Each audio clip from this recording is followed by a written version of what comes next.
Está conosco o Dr. Márcio Nuttels, médico nutrólogo, que participa do nosso programa a cada 14 dias. E hoje o tema é o seguinte, presta bem atenção: cansaço constante, falta de energia, dificuldade para emagrecer, alterações no sono e até na disposição do dia a dia.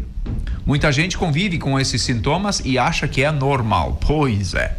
Mas em muitos casos, isso pode estar relacionado a desequilíbrio metabólico e hormonal que passam inclusive despercebidos. Para entender por que isso acontece, quais são os impactos na saúde e como recuperar o equilíbrio do organismo, tá aí o Dr. Márcio Nuttels. Tudo bem contigo? Bom dia. Bom dia, Fernando. Bom dia a todos os ouvintes. Fernando, esse tema aí vai dar o que falar porque é a rotina diária da maioria das pessoas. Essas são as queixas mais frequentes que eu recebo no consultório. Por que isso é tão comum? Sabe o que eu penso, Fernando? Que as pessoas confundem muito o comum com o normal, né? Elas começam a normalizar o adoecimento.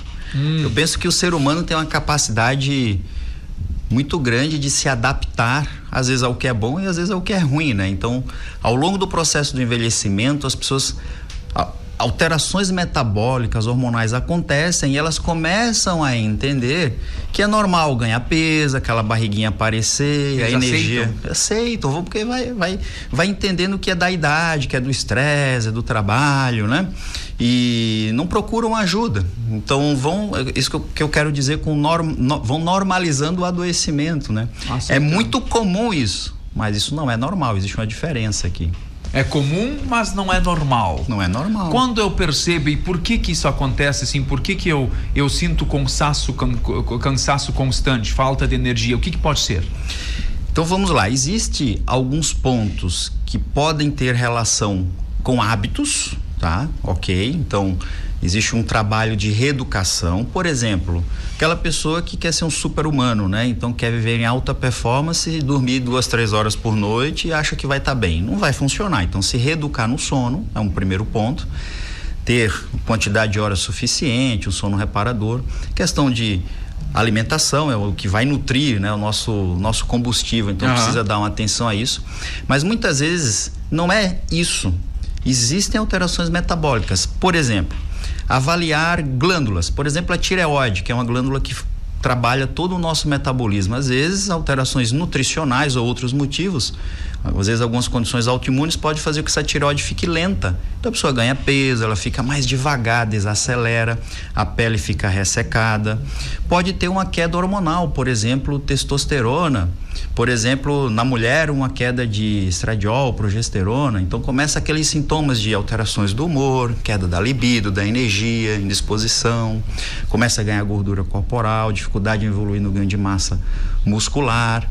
Existe o cortisol, que é o hormônio do estresse. Então altas cargas de estresse sim podem repercutir com alterações de cortisol. A gente tem como modular isso, né? Existem alterações de nutrientes que também podem gerar essas queixas. Então, sem falar que existem, eu chamo de sementinhas para doenças, indicadores que existem ali no nosso organismo que podem estar contribuindo para esses sintomas e que são gatilho para doenças futuras, né? Então a gente precisa olhar para isso. Deixa eu entender um pouco melhor isso. Sim. Sementinhas que são situações que estão colocadas, eu não dou atenção para elas e quando vê elas me levaram para problemas maiores. Dá uns exemplos aí, se tu puder, doutor. Sim, com certeza. Por exemplo, vou falar eu já falei aqui que eu avalio, né, o paciente na primeira consulta, é a etapa de levantamento de dados, né? Então, quanto mais informações eu tiver sobre esse paciente, melhor, para que a gente possa instituir um plano de tratamento personalizado. Total. Diagnóstico total. Então, esse paciente chega com mais de 50 exames. Vou pegar um aqui. Proteína C reativa. É um exame que ele significa, se ele tiver elevado, que existe uma sinalização inflamatória. Quanto mais cronicamente ao longo do tempo esse paciente tem esse indicador elevado, ele está se colocando em maior risco de ter um infarto, um AVC, câncer, por exemplo, também demência. Proteína C reativa. Então é um marcador de inflamação. As pessoas que estão, por exemplo, acima do peso, considera essas pessoas doentes. Por quê? Porque elas estão cronicamente, todos os dias, permitindo que seu organismo libere agentes inflamatórios. Isso faz com que ocorra um aumento do PCR. A gente consegue detectar isso. E muitas vezes vai levando a vida assim, né? Sem tomar nenhuma medida. Acha que é normal. Acha que é normal. Mas esse indicador está colocando esse indivíduo em maior risco de doenças. Quer dizer que necessariamente vai ter, mas falando de risco, pode.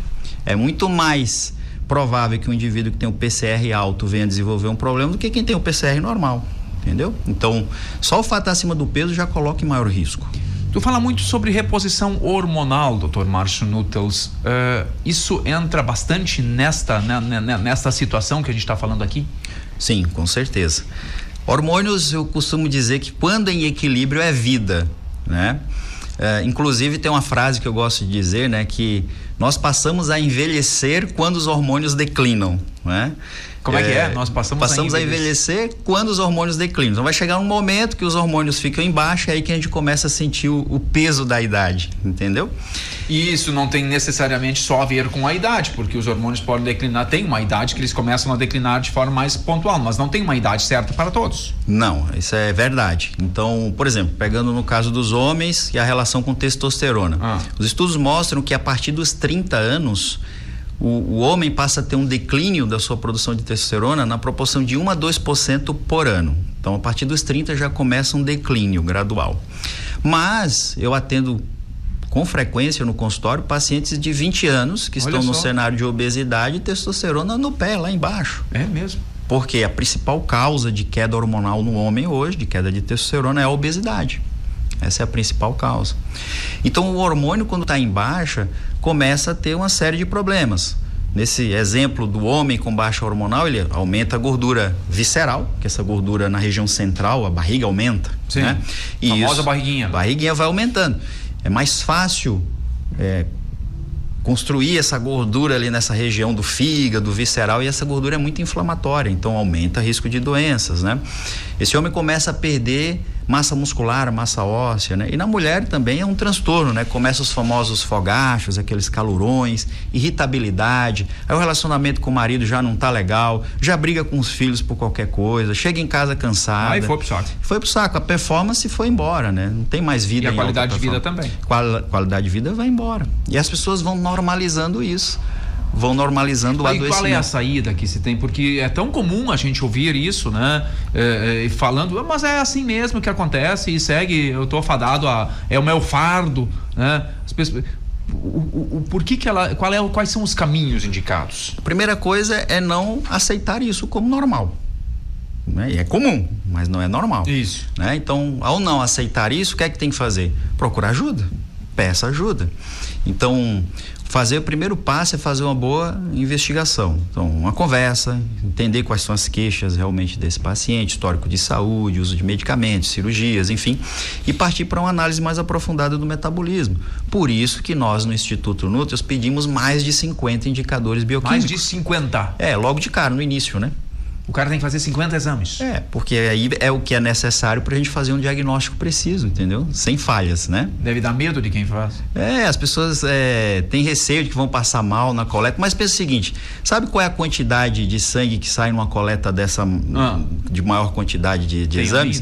Vai sair aí 40, 50 ml de sangue. Ou seja, nada. Quando vai fazer uma doação de sangue, são 400, 500 ml. É 10 vezes mais. 10 vezes mais. Então, assim, vou passar mal. É mais ansiedade, porque estão acostumados a tirar um tubinho e aqui vai tirar, 7, 8 tubinhos, né? Então é mais ansiedade de ver ali, né? Mas imagina a vantagem de um camarada fazendo 50 tipos de exames diferentes. Quem procura acha, né? É a linguagem que mais se ouve, né? Numa faixa etária um pouco para cima. Não, eu não mexo nisso, deixa quieto, né? Deixa guardado. Sim, daí vem de forma súbita e tudo morre e tá tudo certo, né? Então, acho que aqui tem um ponto cultural também muito importante, uma mudança de paradigma, doutor Márcio. O que precisa as pessoas entenderem, né? É bom achar.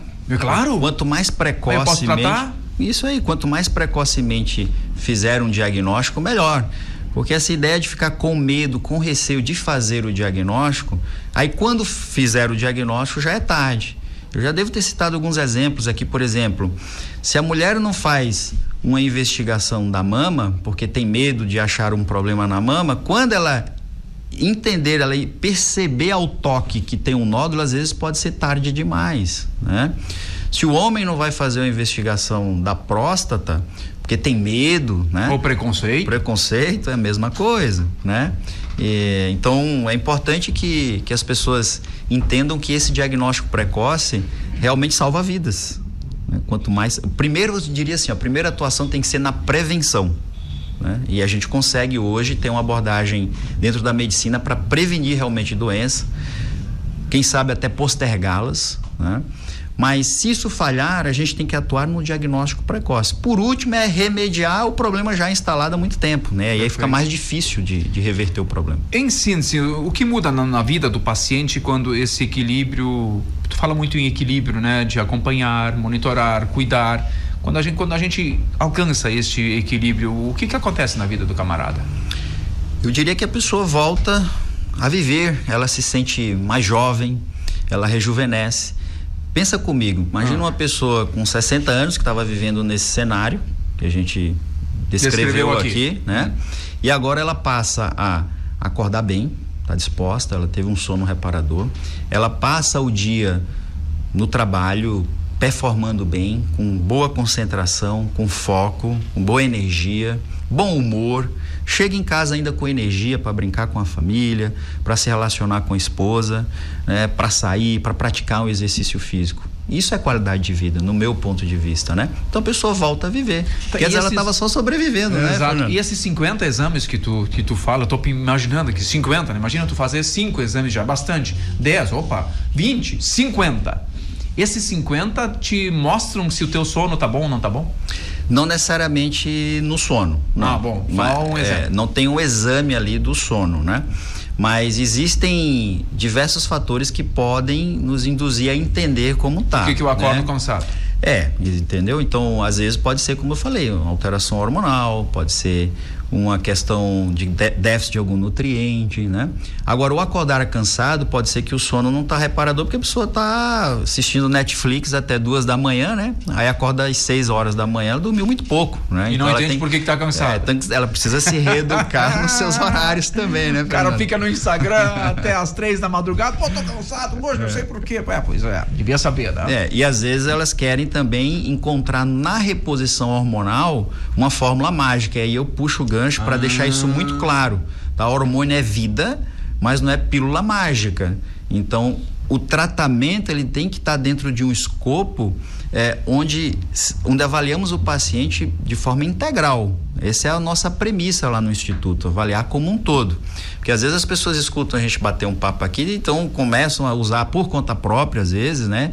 Consegue acesso não sei como, e aí estão usando hormônios de forma equivocada e pode trazer mais um prejuízo. Só piora. Muito bom, olha, excelente. Dr. Márcio Nuttels, nosso tempo está esgotado, mas o tema é extraordinário, vai estar disponível em todas as plataformas do Grupo A Hora, também lá do Dr. Márcio Nuttels. E quem quer saber mais, Instituto Nuttels é o caminho, fala lá com a equipe do Dr. Márcio, porque o assunto é muito sério e a gente precisa cuidar disso para ter qualidade de vida, como a gente tem tratado por aqui. Um abraço. Um abraço, obrigado, até breve.